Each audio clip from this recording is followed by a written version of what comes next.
એક કઢાઈ લઈ લેવાનું. કઢાઈમાં થોડુંક તેલ એડ કરી દઈશું. હવે 1 ચમચી અજમો એડ કરી દેવાનો. અજમો થાય એટલે થોડીક હિંગ એડ કરી દઈશું.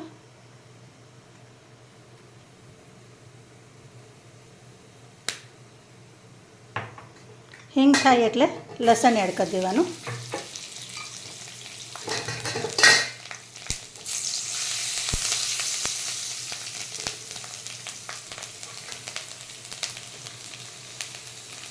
હવે કેપ્સિકમ એડ કરી દઈશું અંદર.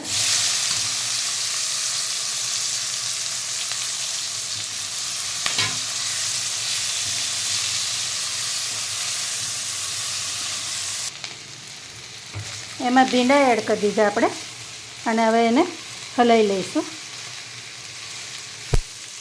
ભીંડાને હંમેશા ખુલ્લા જ થવા દેવાના, એને ઢાંકવાના નહીં. હવે એમાં ટેસ્ટ પ્રમાણે મીઠું એડ કરી દઈશું.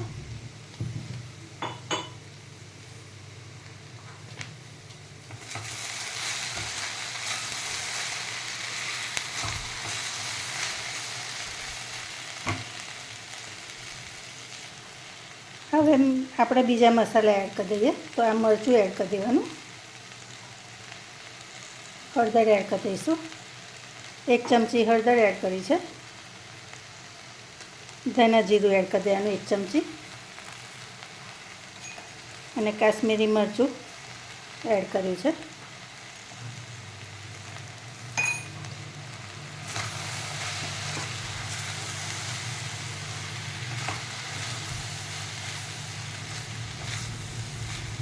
ભીંડા થોડાક ચીપચીપ થતા હોય ને તો ફ્રેન્ડ્સ તમારે લીંબુનો રસ અંદર એડ કરી દેવાનો, ચોટતા હોય તો.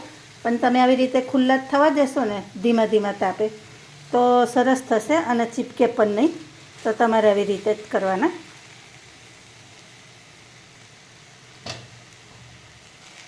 હવે આમાં લીંબુનો રસ છેલ્લા એડ કરું છું અને ઉપરથી થોડાક દાણા એડ કરી દઈશું. તમે ચાહો તો ગળપણ એડ કરી શકો, પણ અમે ગળપણ નહીં ખાતા ભીંડાના શાકમાં એટલે નથી એડ કરી. તો તૈયાર છે આપણે ભીંડાની સબ્જી. તો તમને જુઓ સરસ દેખાય છે ને, ટેસ્ટમાં પણ બહુ સરસ લાગે છે. તો એકવાર ચોક્કસથી આ રેસીપી ટ્રાય કરજો.